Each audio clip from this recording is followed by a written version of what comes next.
What if the smartest thing you ever do is letting the world believe you're a fool? What if your greatest advantage is the mask they underestimate, the silence they misread, the weakness they laugh at? In a world hypnotized by performance and noise, the one who appears foolish moves without resistance.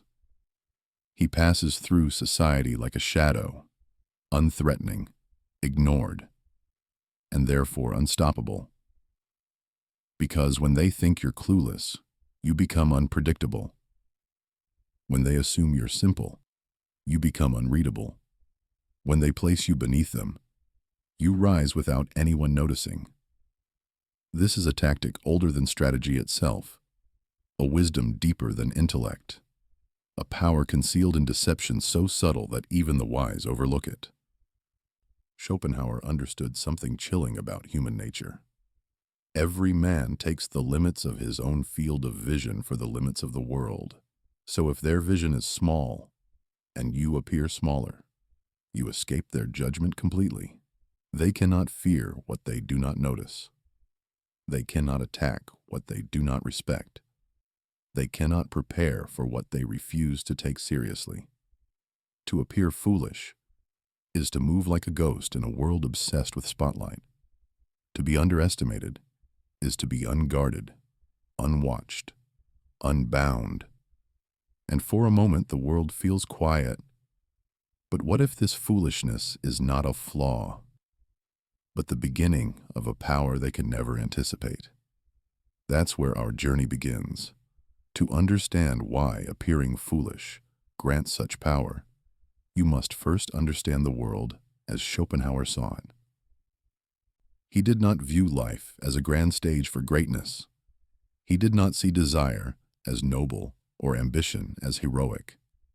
He saw something darker, older, more primal running through everything: the will. The will is not your intention. It is not your goal. It is not something you control. It is the blind force underneath all existence, pushing every creature to want, to chase, to crave. It is endless hunger, endless pursuit, endless dissatisfaction. Even when you achieve what you want, the will whispers, more. And when you fail, the will whispers, again. This is why Schopenhauer said, life swings like a pendulum between pain and boredom. You suffer when you lack. You suffer when you get. You suffer because the will never stops demanding. The crowd lives entirely in this cycle. They are ruled by the will without knowing it. They chase status because the will demands comparison. They chase attention because the will demands validation. They chase conformity because the will fears the unknown. You, however, the one who appears foolish, you slip beneath the radar of this frantic chase. By looking uninterested, you appear immune to competition. By looking foolish, you seem harmless to their insecurity. By looking simple, you detach from the games they play. The will thrives in visibility. It weakens in obscurity. And so, appearing foolish is the first step toward stepping outside the grip of the will's endless hunger. And for a moment, the world feels quiet. But the crowd is not only driven by desire, it is driven by fear. People claim they want honesty, but the truth is simpler, darker. They want predictability. They want to know who is above them and who is below them, who threatens them and who obeys them, who fits their expectations and who breaks them. The moment they cannot read you, they fear you. The moment they cannot categorize you, they label you a problem.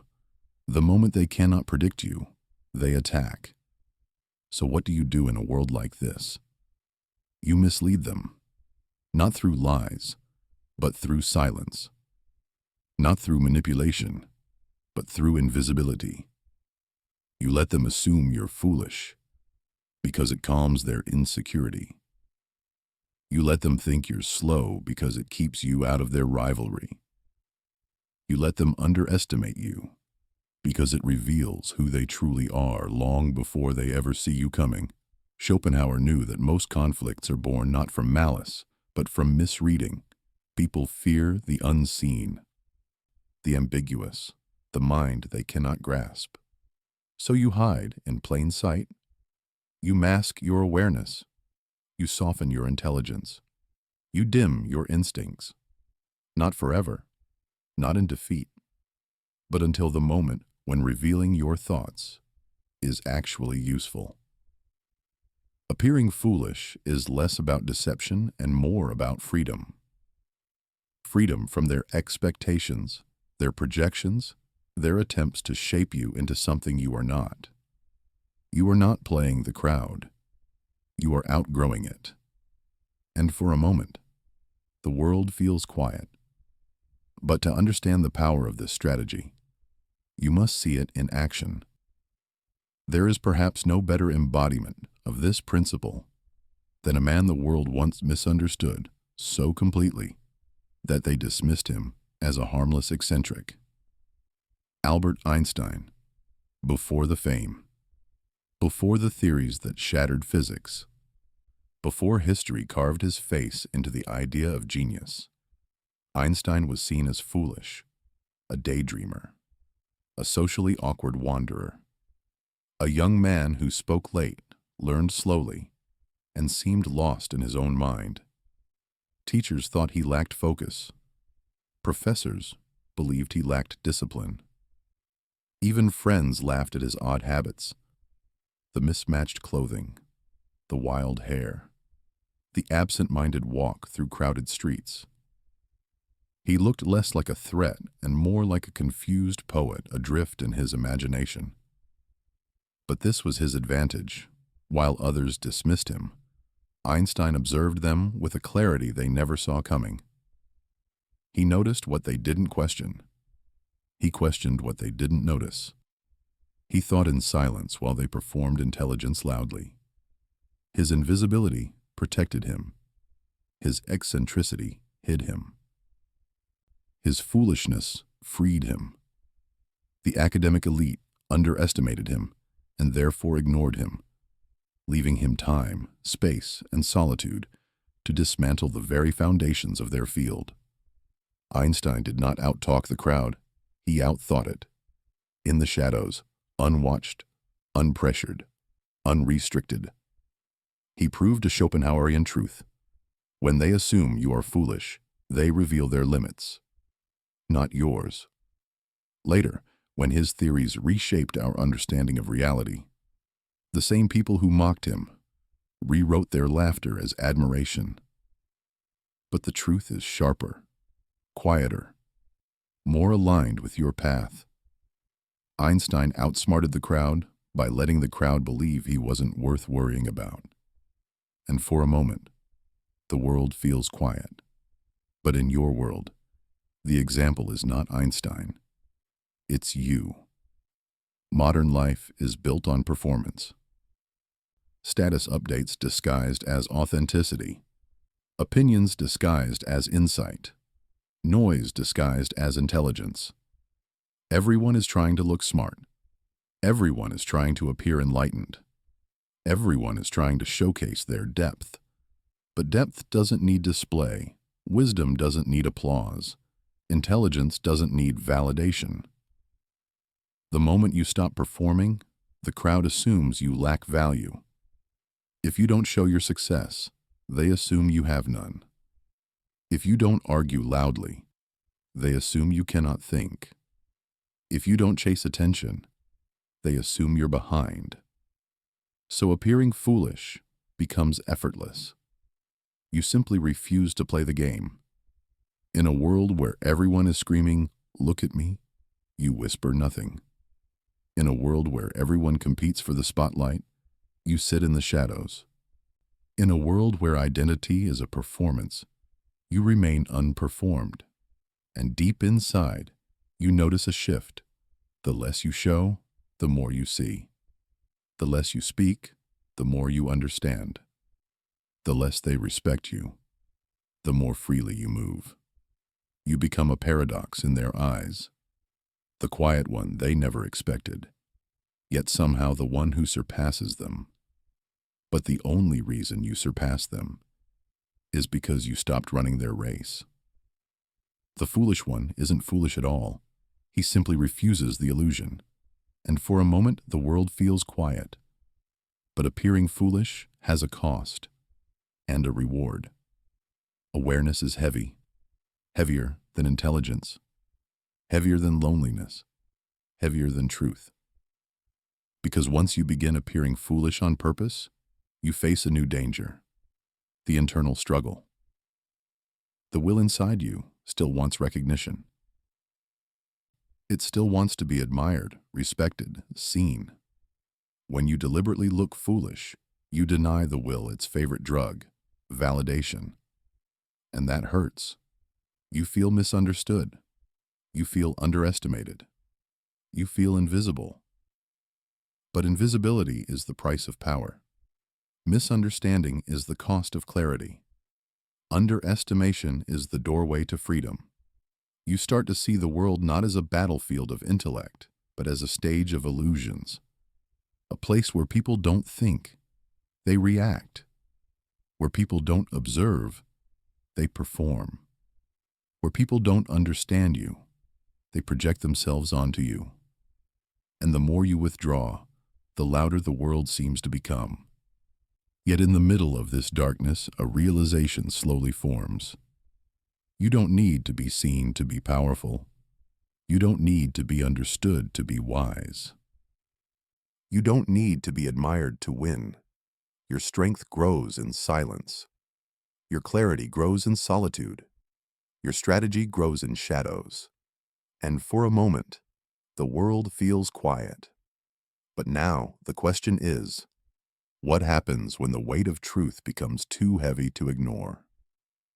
Here is the darkest realization of all. The crowd does not hate you.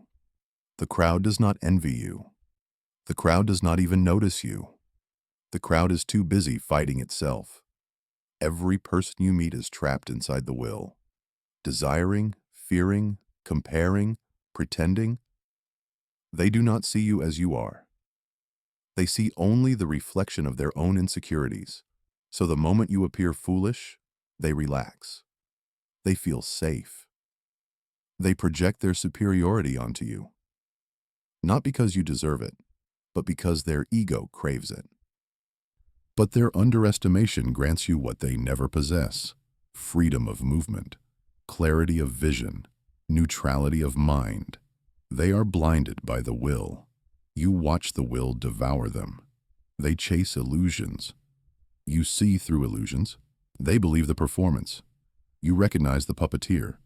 This is your advantage. Not intelligence, not strength, not ambition, but awareness. Awareness, however, is not joy. It is not comfort. It is not validation. Awareness is exile. Awareness is cold. Awareness is the slow, lonely realization that you no longer belong to the world you understand. Schopenhauer wrote, "A man can be himself only so long as he is alone." He meant it literally. Clarity isolates. Truth separates. Insight detaches. But in detachment, you find the one thing the crowd never will: a power they cannot detect, a strategy they cannot counter, a freedom they cannot recognize. And for a moment, the world feels quiet. But now we reach the turning point, where awareness becomes strength. Appearing foolish isn't humiliation. It's liberation. It's the removal of expectation, the escape from competition, the release from performance. When people think you are foolish, you are not pressured to impress. You are not challenged. You are not noticed. And that invisibility is strategic. You become a ghost among the living, free to observe without interference, free to move without resistance, free to understand without being understood. This is the point where foolishness becomes strength. 1. They show their egos to you. 2. They reveal their motives around you. 3. They lower their guard before you. 4. They expose their weaknesses unknowingly. You gain insight. They gain overconfidence. You grow in silence. They rot in noise. And the greatest irony? The foolish one becomes the only one capable of seeing the truth.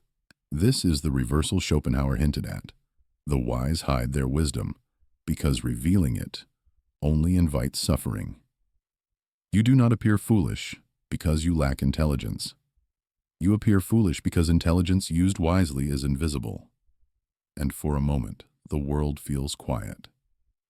But you still haven't seen the final transformation. Freedom doesn't come from being admired. Freedom doesn't come from being right. Freedom doesn't come from proving yourself. Freedom comes from detachment. When you no longer need recognition, appearing foolish becomes effortless.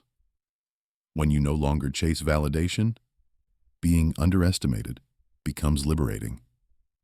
When you no longer obey the will, you stop performing for the crowd, and you finally see. It was never about intelligence. It was never about strategy. It was never about deception. It was about removing yourself from the battlefield of egos, where everyone is fighting for a crown made of dust. The wise win by refusing to play. The foolish escape by appearing foolish. The quiet prevail by remaining unseen. You learn to move through the world with a mind untouched by noise. Still, observant, patient. You walk into rooms silently and leave them without a trace. You understand people more than they understand themselves. You see patterns they never notice. Not because you seek dominance, but because you finally see clearly how enslaved they are to illusion. And for a moment, the world feels quiet. But there's one last lesson. Return to the beginning. What if the smartest thing you ever do is letting the world believe you're a fool? Now the meaning is complete. To appear foolish is not to hide your intelligence. It is to protect it. To appear foolish is not to pretend weakness. It is to move freely. To appear foolish is not to deceive the world. It is to stop letting the world deceive you. Wisdom doesn't shine. It hums quietly in the background. Intelligence doesn't dazzle. It observes. Power doesn't announce itself. It waits. And what the crowd calls foolish is often the first step toward the kind of freedom they will never understand. When they underestimate you, you are no longer at their mercy. When they ignore you, you are no longer in their competition. When they laugh at you, you are no longer in their cage. The paradox completes itself. You outsmart the crowd by letting the crowd believe it has already outsmarted you. Schopenhauer would smile at this, not out of pride, but because he understood that the only true advantage in life is clarity without the burden of display. So the final truth is simple. Clarity doesn't heal you. It frees you. And once you embrace the power of appearing foolish, you move through the world unseen, unbothered, and utterly unstoppable. And in that quiet freedom, the illusion finally dissolves.